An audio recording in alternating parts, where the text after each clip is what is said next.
अमरनाथ गुफा का रहस्य आखिर किस ऋषि ने सुनी थी भगवान शिव की अमरत्व कथा। अमरनाथ धाम में हर वर्ष लाखों की संख्या में श्रद्धालु दर्शन करने जाते हैं। ये एक ऐसा शिव धाम है जहां भगवान शिव साक्षात अमरनाथ गुफा में विराजमान हैं।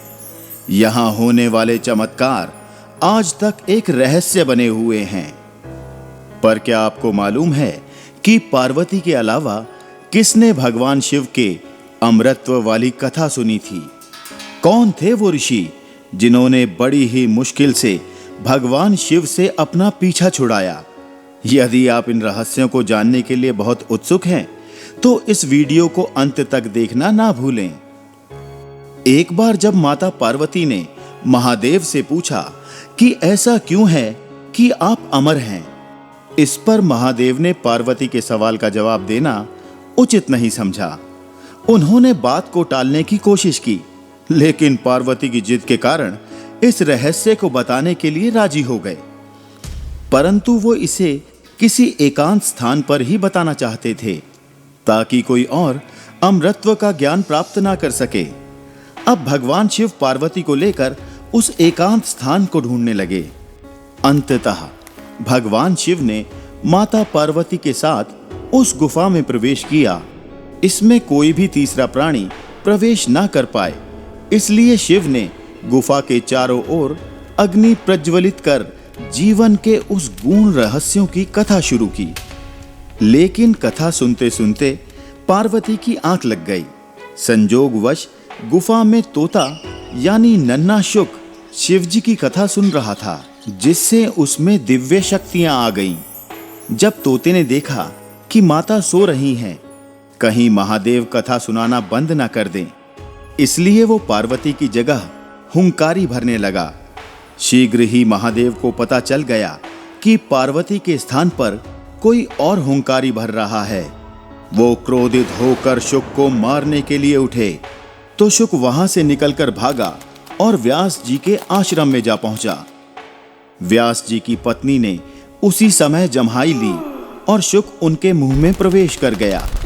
महादेव ने जब उसे व्यास की शरण में देखा तो मारने का विचार त्याग दिया।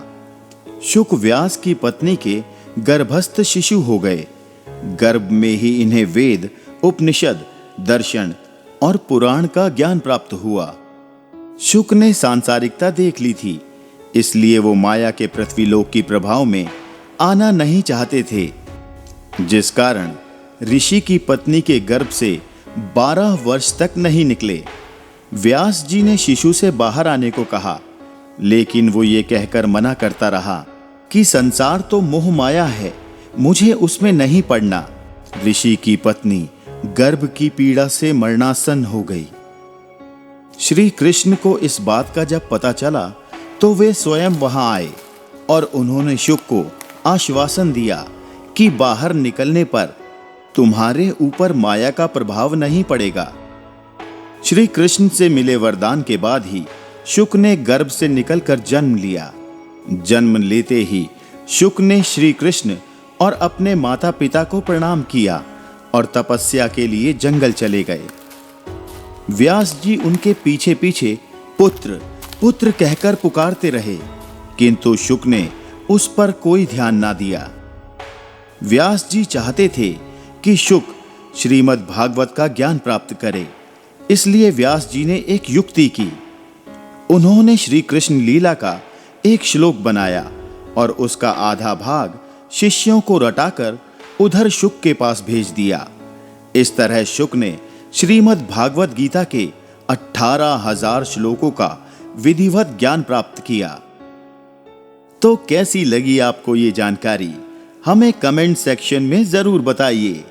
आप देख रहे हैं मंदिर दर्शन।